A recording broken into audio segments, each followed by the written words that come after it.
রিমান্ডে গেছে, বারবার কারাবরণ করেছে, কারাগার থেকে ফিরে এসে আবার রাজপথে দাঁড়িয়েছে।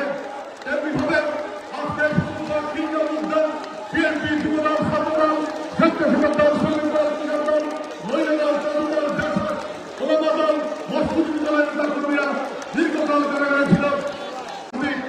আজকে বাংলাদেশ জাতীয় দল হাবিবুল হাবিবকে ফাঁসি কারাগারে ভোট দিয়েছে, ফাঁসি কারাগারে তাকে নমিনেশন দিয়েছে।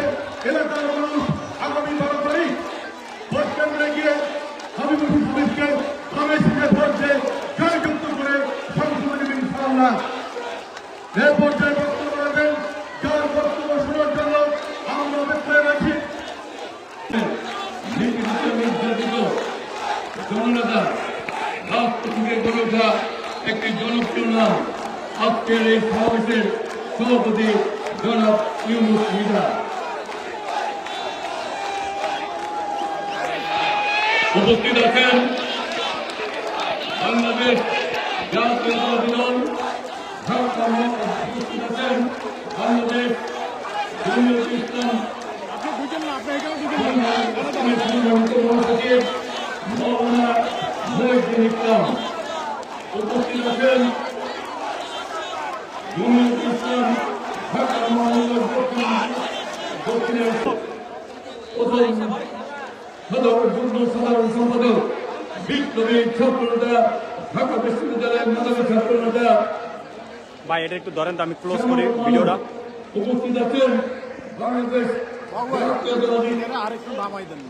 নামাই দিলে আমি ওই যে দেখেন এখনই তো অর্ধেক এসে করছে, একটু নিচে করে দেন। হাসান, আমাদের হাসান সাহেব একটু নিচে করেন। আরো আরো পিছনে নাও, আর একটু যেই বাইরে অসুবিধা জুম করো এবার। আমাদের এখানে জমিয়ত ইসলামের অন্যান্য অনেক নেতৃবৃন্দ উপস্থিত রয়েছেন। আমাদের উপস্থিত রয়েছেন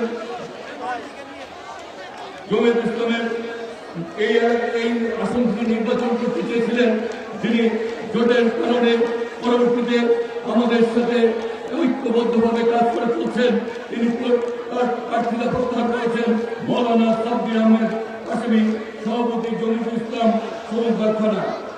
উপস্থিত রয়েছেন বাংলাদেশ জাতীয়তাবাদী ছাত্রদল ঢাকা মহানগর বিপ্লবী পূর্বের বিপ্লবী সাধারণ সম্পাদক আব্দুল হান্নান।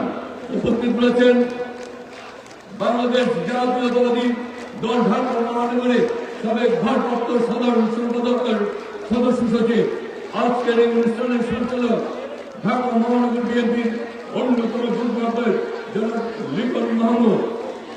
উপস্থিত রয়েছেন বাংলাদেশ জাতীয়তাবাদী স্বেচ্ছাসেবক দল ঢাকা মহানগরের বিপ্লবী সাধারণ সম্পাদক আব্বাস সিকদার। আমাদের উপস্থিত রয়েছেন মহিলা দল ঢাকা মহানগরের। শুরুতেই আমি গভীর শ্রদ্ধার সাথে স্মরণ করছি মহান স্বাধীনতার যুদ্ধের সকল শহীদকে, যাদের রক্তে লেখা এদেশের মানচিত্র। শ্রদ্ধাভরে স্মরণ করছি বাংলাদেশের স্বাধীনতার ঘোষক, বহুদলীয় গণতন্ত্রের প্রবর্তক শহীদ রাষ্ট্রপতি জিয়াউর রহমানকে, যার কণ্ঠে ছিল স্বাধীনতার গৌরধ্বনি, যার আদর্শে